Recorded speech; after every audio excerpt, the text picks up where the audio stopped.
Silksong is a game, and misinformation is fun. So fun and so widespread that it appears that most people have wrongfully assumed that Grandmother Silk is the villain of Silksong. But I am here to tell you that she is no more than a puppet, a cardboard cutout of the true villain of Silksong, Stuart Gilligan Griffin. Now, you may be saying, wait, this guy is crazy, what is he talking about? Stewie Griffin is from Antimatter Dimensions, not Silksong.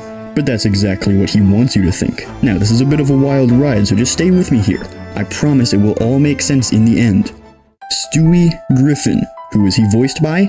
Seth MacFarlane. MacFarlane? MacFarlane? This cannot be a coincidence.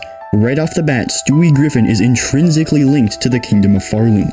Almost as if he named it after himself, but I'll get to that later. But what is he doing there? Well, to understand that, we need to go back in time a bit to the 1600s, when William Shakespeare wrote the hit 1606 play Macbeth. Macbeth? Sounds a lot like MacFarlane. How interesting, how intriguing. Now, why would they share this similarity?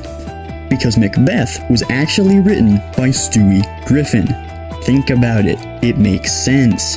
Stewie Griffin is smart. Smart people write plays. And we have seen Stewie Griffin perform in Shakespeare's plays before. How? Because he already knew the script, because Stewie Griffin is Shakespeare. He went back in time into the 1600s and wrote many plays under the pen name of Shakespeare, and one of those plays was Macbeth. Now, I hear you asking, what does this have to do with Bug Game 2 Bug Harder? Well, let's take a look at the similarities between Macbeth and Silksong.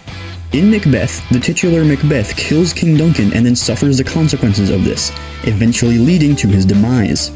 So the play essentially warns of the dangers of killing the monarch.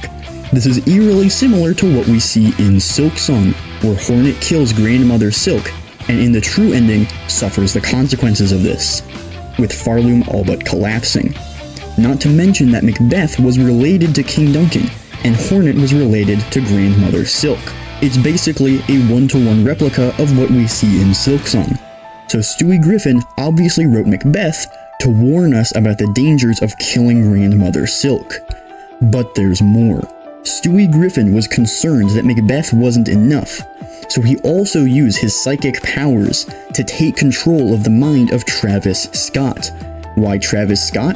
Well, Stewie's head is shaped like a football. Who plays football? Travis Kelce. Now, before, we've seen Team Cherry make characters with the same name actually be the same person, like Karl Marx the composer and Karl Marx the communist being the same, and the Knight and the Hollow Knight being the same, so it stands to reason that they would make Travis Scott and Travis Kelce the same person as well.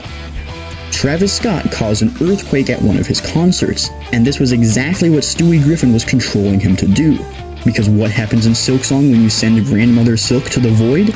There is an earthquake. The similarities are staggering. Stewie Griffin obviously used the Scottquakes to warn us about the dangers of killing Grandmother Silk.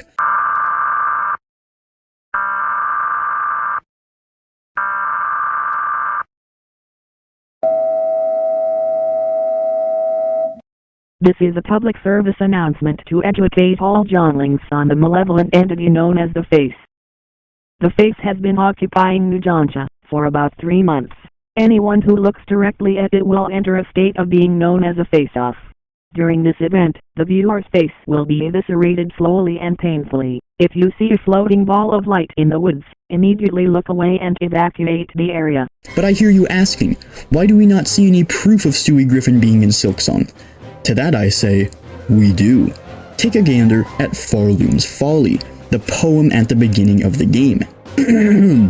They see your beauty, so frail and fine. They see your peace, woven of faith and toil. They forget your heart, bound in slumber and servitude. When you wake, they shall see your truth, a beast's nature, bare to all. I think it is quite plain to see that the poem is about Stewie Griffin. They see your beauty, so frail and fine, refers to him being a baby and therefore frail. They see your peace, woven of faith and toil, refers to the great effort that Stewie Griffin has put into Farloom and the goal that I will explain shortly. They forget your heart, bound in slumber and servitude, refers to Stewie Griffin being forgotten by all who remembered him since he was there for Farloom's creation, but time traveled away, so anyone who saw him is frail and old, if alive at all. "When you wake, they shall see your truth," refers to us, the player, in the first half of the line, then cleverly switches to referring to Stewie Griffin, essentially saying that when we wake up and the wool is lifted from our eyes, we will understand the truth about Stewie Griffin. And obviously, a beast's nature, bare to all, refers to how relentlessly Stewie Griffin pursues his goal. And what is that goal? Well, you see, Stewie Griffin has been warning us about the dangers of taking down Grandmother Silk, whether that be killing her or sending her to the abyss. The reason for this is because he invested in Farloom, and if the kingdom falls, the stock will plummet. He is truly a mastermind, a genius of our time. No wonder he was secretly Shakespeare the whole time. It was so plain to see, yet none of us saw it. You can see it now, can't you? You understand it? Everything in the entire game has been pointing to Stewie Griffin.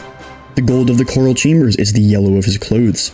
Hornet's cloak, it is worn in reverence for Stewie Griffin, the shape of Farloom itself, carved to mimic the shape of Stewie Griffin's head. The dialect of every citizen of Farloom even imitates the way that Stewie Griffin speaks. But this isn't all. No, far from it. You see, this was not just an innocent case of Stewie Griffin investing in the kingdom's stocks. This was a money laundering scheme. It's bad enough that he could simply look at what stocks made profit, go back in time, invest in those, and repeat, but he didn't stop there. That wasn't enough for him. Stewie Griffin was consumed by greed, and not only did he invest in all of the stocks, he aided in the creation of Farloom and has been in control of it this entire time. This is why people remember him from the beginning of Farloom. It's why poems are passed down through generations about him, why he's revered as a god across the land.